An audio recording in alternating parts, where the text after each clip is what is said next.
soursop tree. This one is a tree that I call it Australia. And the reason I call it Australia is it was given to me by someone who says that it came from Australia many, many, many years ago. And I have no idea if it did or if it didn't.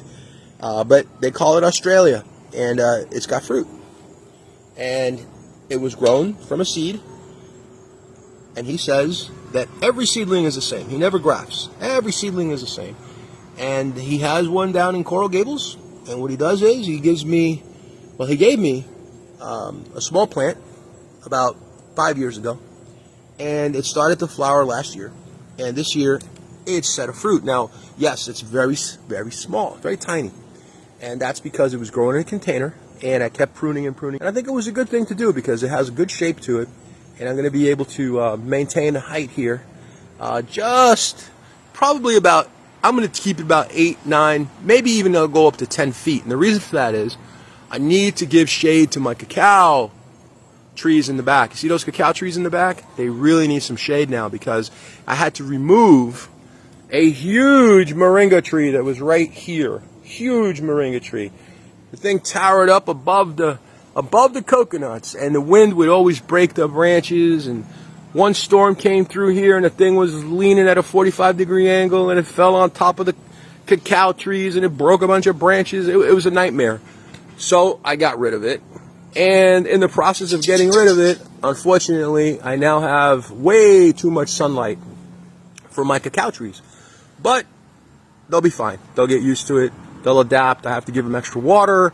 I have to make sure I provide more fertilizer and so on. And hopefully we'll get a decent crop. They're just starting to flower now. If you come over here and you look, you'll see that they're just starting to flower. They've been through a bit of stress, primarily from the amount of sunlight they've been getting. And we were kind of in a bit of a dry period. Now we've been getting tons of rain, so we're hoping that it's going to do much better. Now down here, if I sneak in down here and look, you'll see this is a grafted variety that I attached here. And you see the little pod there? This is called TARS 31, TARS 31. And I was able to get a couple of pods last year from this tree. And there's also another one over here called TARS 1. So if you look carefully, you're going to see two grafts, right? So there's a graft here. Oh, look at this surprise. Now we have a TARS 1. We have a TARS 1 and we have a TARS 31. So we hopefully will get some pods.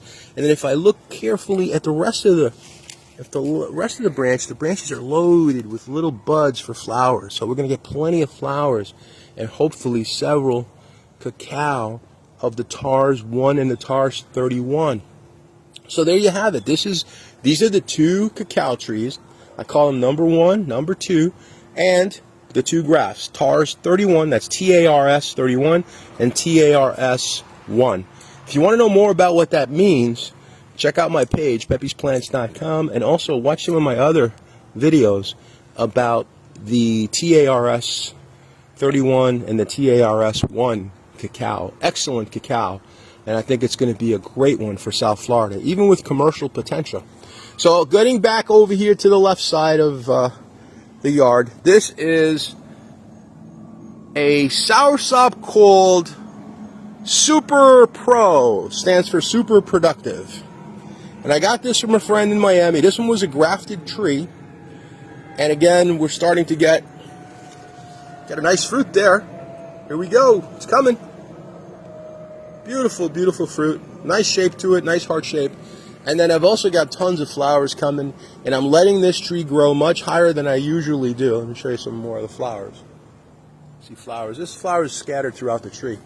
And it's growing very, very healthy, and we call it super productive because, man, when it starts flowering, it flowers like mad. Now this is the first time I've allowed one of the fruit to actually develop, and I've been taking off the flowers and not worrying about fruit. And I think it was worth it. Look how beautiful that tree looks. And it's going to get bigger and taller. And yes, it'll be much bigger than what I normally like to grow soursop. But I need it to give me some shade, like I said earlier. So I guess I'm a year away from having enough shade for my cacaos back there.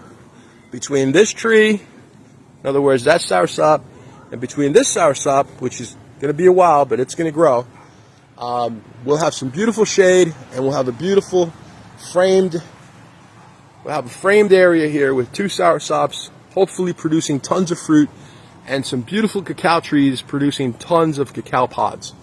Now, if you're interested in learning more about growing soursop or how to get started growing cacao, I have 2 great books. One of them is on, well, actually both of them are on Amazon, of course. And if you'd like to get them, I think you'll enjoy them. So, Soursop, how to grow rockstar soursop, and the other one is, check that out. I'll put a link here in the video. And you can support this channel, and you can learn a lot about soursop. You can learn a lot about cacao.